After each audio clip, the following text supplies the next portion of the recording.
Bapak Ibu, saudaraku yang saya kasih dalam Tuhan, yang berada di rumah dan dalam kebersamaan untuk menghayati, merenungkan pengorbanan Tuhan kita Yesus Kristus dalam Jumat Agung. Saudaraku yang saya kasih dalam Tuhan,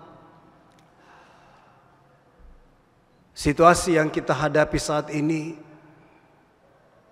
memberi tantangan tersendiri bagi kita, terutama ketika kita akan memasuki Jumat Agung, di mana kita akan menghayati secara mendalam tentang pengorbanan Tuhan Yesus Kristus. Sejauh mana kita mendalami peristiwa itu, sejauh mana kita rasakan, dan sejauh mana memberi perubahan yang kuat dalam diri kita sebagai orang percaya, sebagai anak-anak Tuhan, sebagai murid-murid Kristus. Bapak Ibu Saudaraku yang saya kasih dalam Tuhan kita Yesus Kristus, kita sama-sama akan menghayati firman Tuhan yang baru saja dibacakan, yang baru saja kita dengarkan bersama-sama, dan kita mau dalami dalam rangka kita menghayati perjamuan kudus, yaitu suatu proses perjalanan di Kalvari, perjalanan Via Dolorosa, perjalanan menuju kepada salib. Pada tahun 1986, Bapak Ibu Saudaraku yang saya kasih dalam Tuhan, dalam surat kabar USA Today, di sana dalam halaman pertama, pada halaman pertama diulas tentang penyaliban Yesus, dan ulasan itu didasarkan kepada artikel yang ditulis oleh seorang dokter di dalam New England Journal of Medicine. Ketika dia sudah menyelidiki secara mendalam dari berbagai segi medis tentang penyaliban Yesus, dia mengambil satu kesimpulan bahwa kebanyakan kita orang Kristen, kebanyakan kita orang percaya melihat peristiwa penyaliban Yesus sebagai suatu peristiwa romantisme. Saya enggak mengerti, Bapak Ibu Saudaraku, tapi kita akan mendalami apa maksudnya bahwa kebanyakan kita orang Kristen menghayati penyaliban Yesus sebagai suatu romantisme. Apa maksudnya, Bapak Ibu Saudaraku yang saya kasih dalam Tuhan? Padahal dalam kenyataannya peristiwa kematian, peristiwa penyaliban Yesus adalah suatu peristiwa yang sangat-sangat brutal. Suatu kematian yang sangat brutal, yang tidak dapat dibayangkan oleh seseorang itu akan terjadi dalam kehidupannya. Banyak penulis-penulis kuno mengatakan bahwa perjalanan menuju salib itu, mereka merasakan sebagai sesuatu yang sangat mengerikan. Perjalanan untuk menerima penyaliban itu dalam perjalanannya sebagai sesuatu yang sangat-sangat mengerikan. Bahkan banyak terjadi bahwa mereka yang dalam perjalanan menuju salib itu, mereka mengalami kematian di tengah jalan karena tidak mampu menghadapi besarnya penderitaan, besarnya penganiayaan dalam perjalanan menuju penyaliban itu. Bahkan dalam penulis-penulis kuno juga mengatakan di sana juga terjadi bahwa kadang-kadang orang sampai gila, hilang pikirannya. Karena apa? Begitu beratnya beban penderitaan itu, begitu beratnya dia harus memikul salib itu, membawa salib itu sampai kepada penyaliban. Dari kita mencoba melihat bahwa betapa beratnya perjalanan menuju salib itu, yang sering kita sebut sebagai Via Dolorosa. Bapak Ibu Saudaraku yang saya kasih dalam Tuhan kita Yesus Kristus. Lalu setelah keruntuhan Yerusalem pada tahun 70, pejuang-pejuang Israel mengupah para gerilyawan untuk menghancurkan Romawi, kekuasaan Romawi. Jadi banyak kelompok-kelompok kecil gerilyawan yang berjuang untuk mengalahkan Romawi. Tapi suatu ketika ada kelompok kecil pejuang gerilyawan untuk melawan Romawi tertangkap, pemimpinnya tertangkap. Dan ketika pemimpinnya tertangkap, pasukan Romawi mengancam akan menyalibkan pemimpinnya itu. Jadi mereka sudah bisa membayangkan akan mengalami peristiwa salib Dan ancaman itu diperlihatkan kepada mereka, kepada para anak buah, pejuang-pejuang gerilyawan itu, anak buah dari pemimpin yang mau disalibkan ini. Itu diungkapkan, diperlihatkan kepada mereka, dan anak buah mereka tidak sanggup untuk melihat itu. Dan apa yang terjadi? Anak buah pemimpin ini akhirnya keluar dan menyerahkan dirinya karena tidak sanggup melihat pemimpinnya disiksa, tidak sanggup melihat pemimpinnya akan menjalani penghukuman itu, ancaman itu. Jadi Bapak Ibu Saudaraku yang saya kasih dalam Tuhan kita Yesus Kristus, peristiwa penyaliban dalam bacaan firman Tuhan kita hari ini, kita melihat bahwa Yesus menegur perempuan-perempuan Yerusalem. Dia mengatakan, mengapa engkau harus menangis? Tangisilah dirimu sendiri. Jadi banyak orang yang pada saat itu ada dalam peristiwa penyaliban itu, termasuk perempuan-perempuan di Yerusalem itu, merasa sedih, meratapi apa yang terjadi pada Yesus. Tapi Yesus katakan, mengapa engkau menangis? Mengapa engkau harus meratap? Tangisilah dirimu sendiri. Tangisilah anak-anakmu. Mengapa Yesus berkata demikian? Di sini kita melihat Bapak Saudaraku yang saya kasih dalam Tuhan, romantisme penyaliban Yesus. Kita akan mendalami mengapa Yesus mengatakan, mengapa jangan tangisilah dirimu sendiri. Romantisme, Bapak Ibu Saudaraku, kadang-kadang kita melihat sesuatu yang romantisme adalah sesuatu yang menyedihkan, sesuatu yang menyentuh hati kita sehingga kita menangis.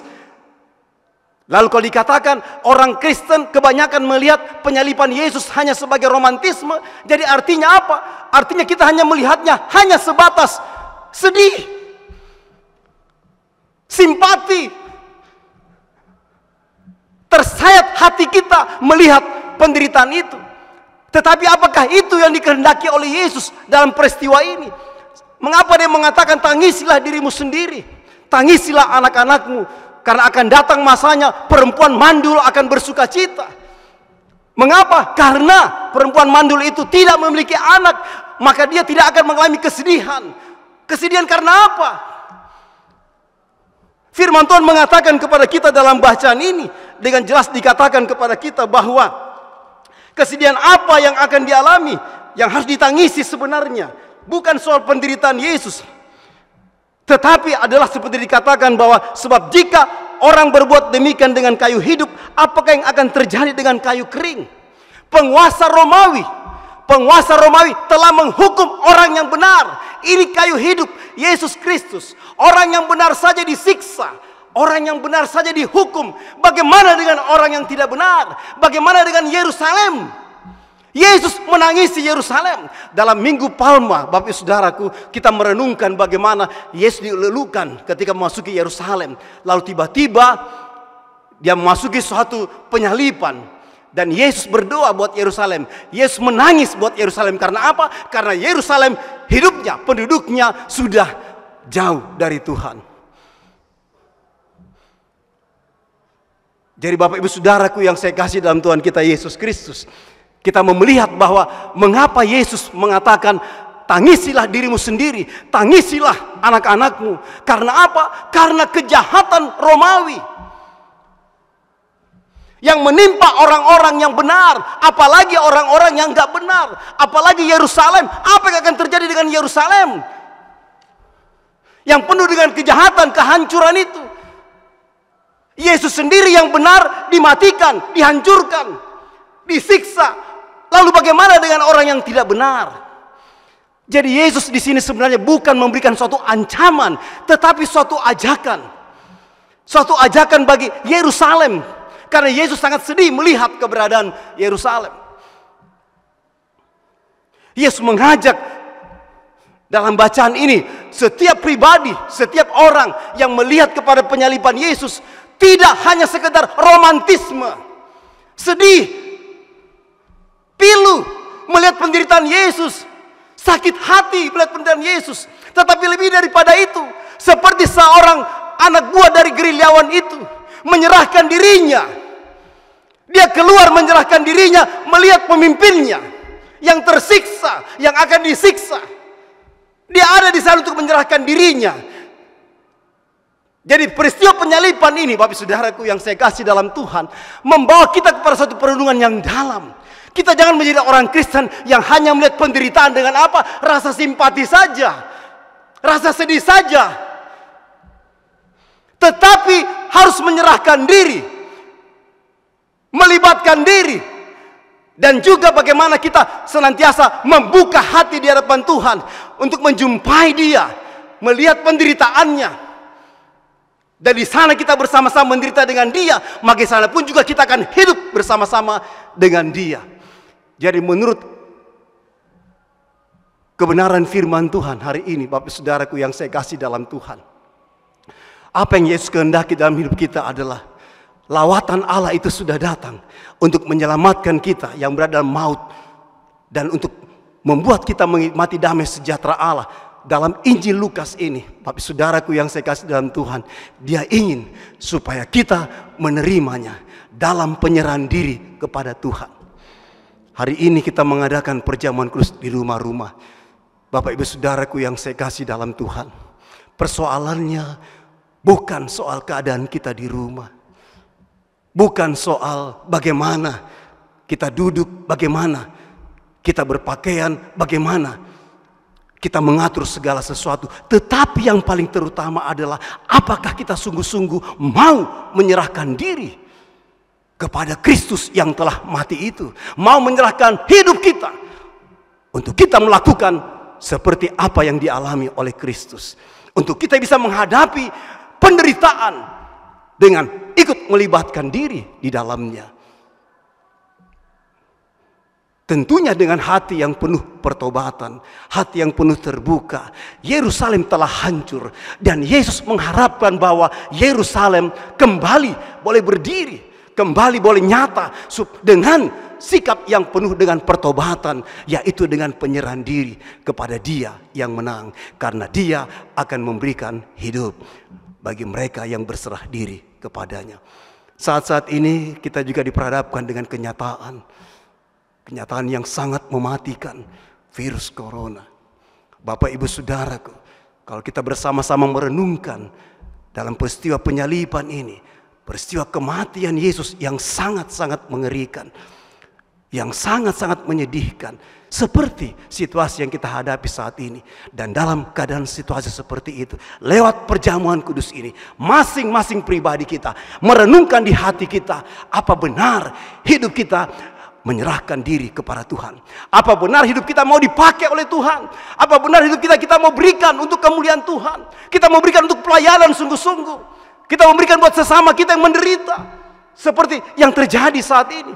Itu perlu kita renungkan dalam-dalam, Bapak Ibu Saudara. Jadi bukan sekedar romantisme penyaliban Yesus, bukan sekedar sedih, bukan sekedar sesuatu yang menyayat hati, yang melahirkan simpati, tapi tidak ada empati. Suatu kenyataan hidup yang melibatkan diri sungguh-sungguh di dalamnya. Mari Bapak Ibu Saudaraku yang saya kasih dalam Tuhan, ketika kita makan roti dan minum anggur, kita renungkan dalam-dalam di hati kita masing-masing sebagai orang percaya. Apakah kita mau berserah diri kepada Tuhan? Dan apakah kita mau mengalami pembaharuan dan pertobatan dalam penyerahan diri itu?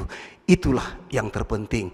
Sehingga segala peristiwa, segala sesuatu yang terjadi dalam kehidupan kita tidak membuat kita goyah, tidak membuat kita simpang siur, tidak membuat kita tanpa arah, tetapi kita senantiasa bersuka cita di dalam Tuhan. Karena apa? Karena kita mau melibatkan diri di dalamnya bersama dengan orang lain untuk melawan segala sesuatu yang buruk, untuk melawan segala sesuatu yang mematikan. Dan itu merupakan suatu kemenangan bersama-sama dengan Kristus. Mari saudaraku, mari kita masuki perjamuan kudus ini dengan membawa hati kita masing-masing di hadapan Tuhan. Benarkah kita sudah menjadi orang Kristen yang sungguh-sungguh berserah kepada Tuhan, mengalami pertobatan, dan juga dalam penyerahan diri itu kita berjuang, kita tunjukkan jati diri kita, sehingga kita tidak menyalibkan Kristus yang kedua kali, tetapi berada dalam kemuliaan dan kemenangan penyaliban itu, sebagaimana Yesus menang atas peristiwa salib itu. Tuhan menopang kita, menolong kita dengan segala apa yang terjadi di sekitar kita. karena penyerahan diri kita kepada Tuhan. Dan kita lihat dalam catatan terakhir, lihat perenungan ini, bagaimana diceritakan bahwa 2 orang penjahat dimasukkan dalam cerita ini. Kita tahu Bapak Saudaraku yang saya kasih dalam Tuhan, bahwa kedua orang penjahat ini, satu diselamatkan oleh Tuhan. Kita mau mengambil jalan yang mana? Satu yang tidak percaya atau satu yang diselamatkan oleh Tuhan? Satu yang diselamatkan oleh Tuhan, dia percaya bahwa Yesus adalah anak Allah. Yesus datang dari Allah. Yesus adalah penyelamat. Mari Bapak Saudaraku yang saya kasih dalam Tuhan, dalam penyerahan diri itu kita tetap pada keputusan bahwa Kristuslah Tuhan dan Juru Selamatku. Kristuslah jalan kebenaranku.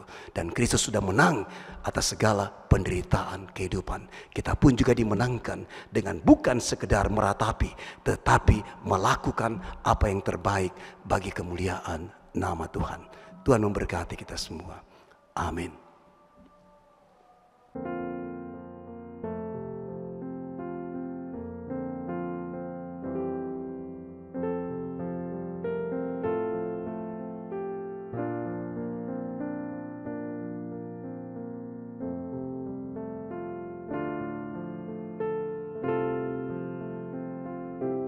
Jemaat Tuhan, kita akan masuk dalam perjamuan kudus.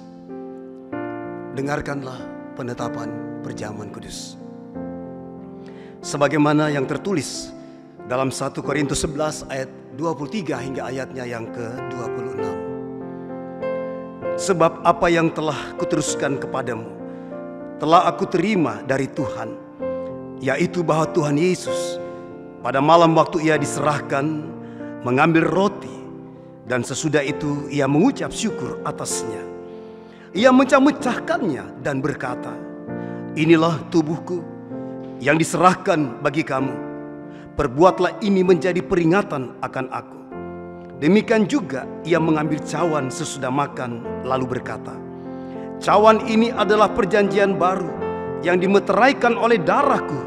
Perbuatlah ini setiap kali kamu meminumnya, menjadi peringatan akan aku.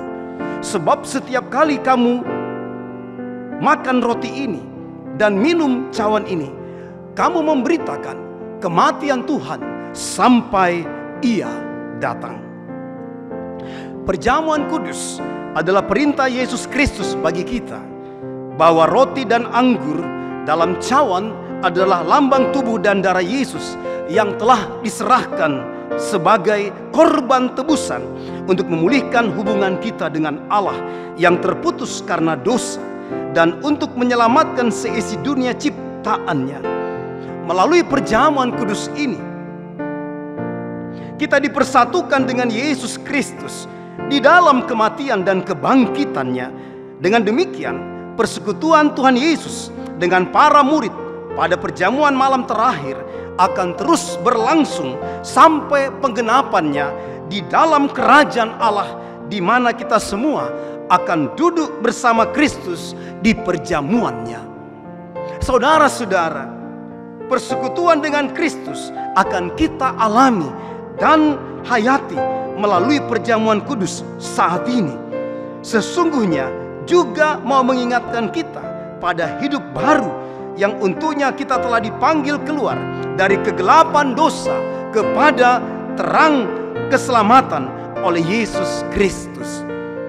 Hidup yang dimaksud adalah hidup yang bersaksi tentang Yesus Kristus sebagai penebus dan juru selamat dunia melalui kata dan perbuatan kita.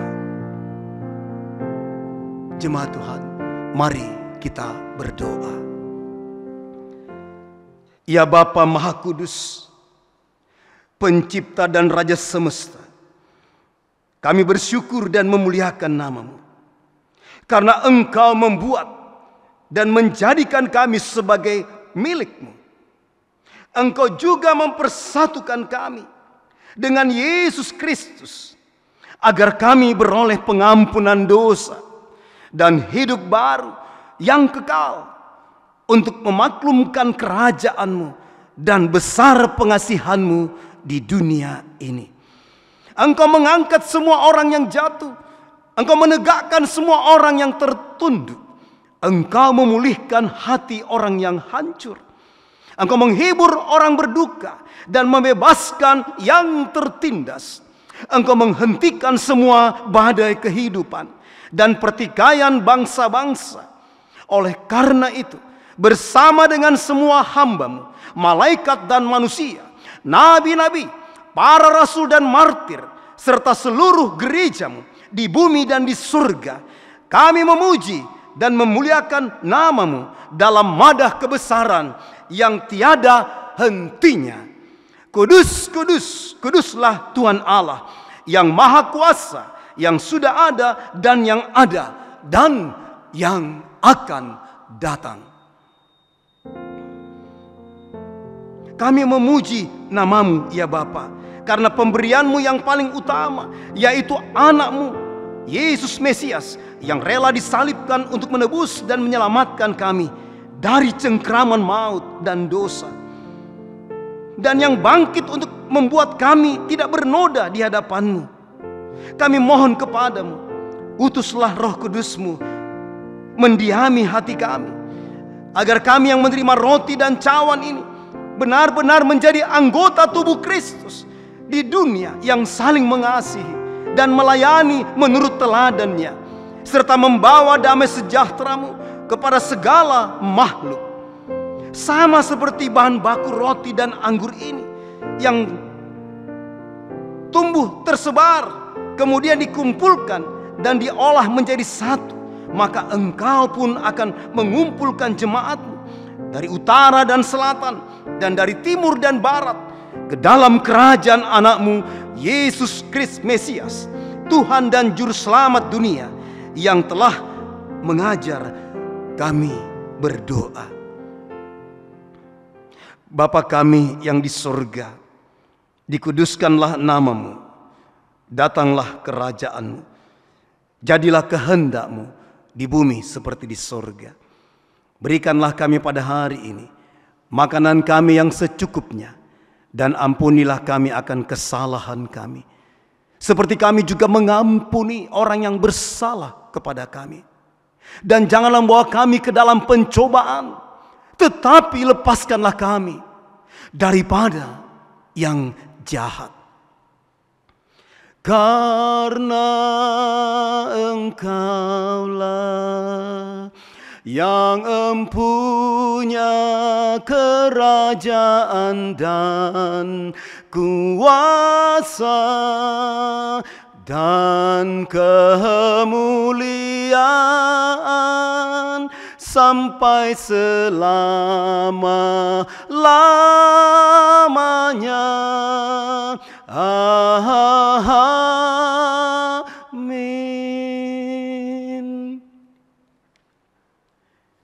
Jemaat Tuhan, sebelum menerima roti dan anggur sebagai lambang tubuh dan darah Tuhan Yesus, marilah kita berdiri untuk mengaku iman menurut pengakuan iman rasuli. Dengan hati dan mulut kita berkata, aku percaya kepada Allah, Bapa yang Maha Kuasa, Khalik langit dan bumi, dan kepada Yesus Kristus anak yang tunggal Tuhan kita, yang dikandung daripada Roh Kudus, lahir dari anak darah Maria, yang menderita di bawah pemerintahan Pontius Pilatus, disalibkan, mati dan dikuburkan, turun ke dalam kerajaan maut. Pada hari yang ketiga, bangkit pula dari antara orang mati, naik ke surga, duduk di sebelah kanan Allah, Bapa yang Maha Kuasa, dan akan datang dari sana untuk menghakimi orang yang hidup dan yang mati.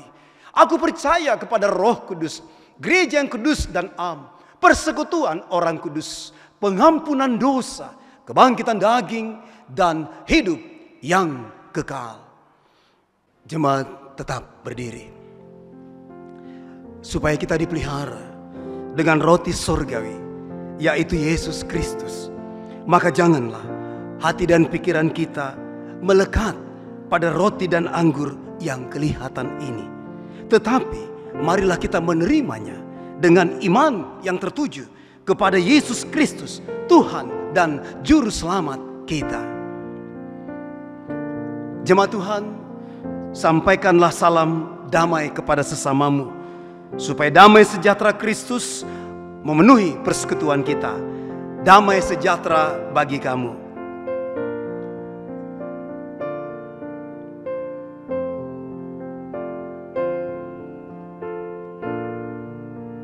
Jemaat dipersilahkan duduk.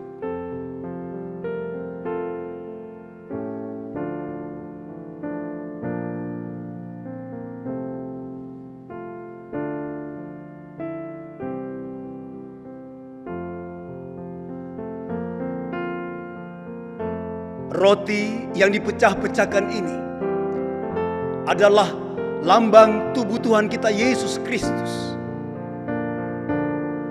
Ambillah, bagikanlah di antara kamu.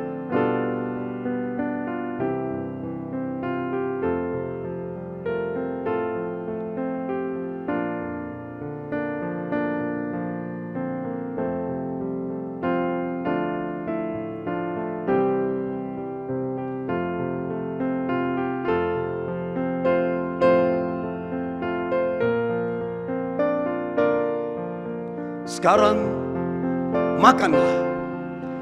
Ingatlah dan percayalah bahwa tubuh Tuhan kita Yesus Kristus telah dipecah-pecahkan untuk penebusan dosa-dosa kita.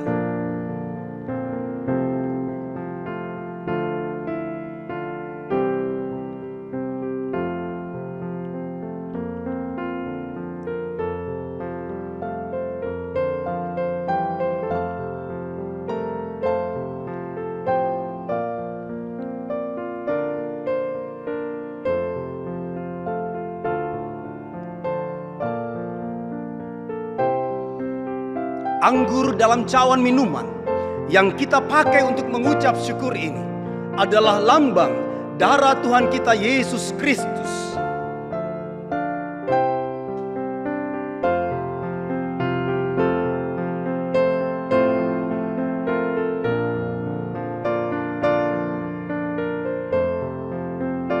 Ambillah, bagikanlah di antara kamu.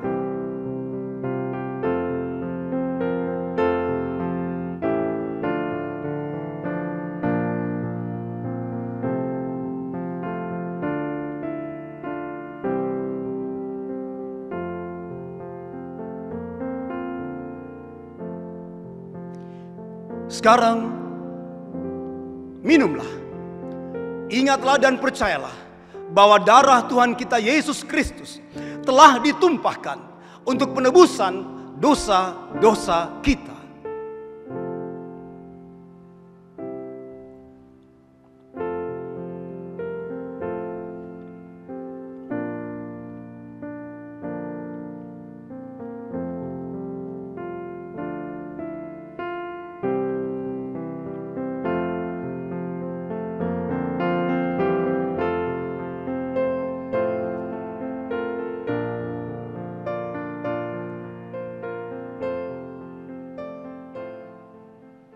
Jemaat Tuhan, terimalah berkat-Nya.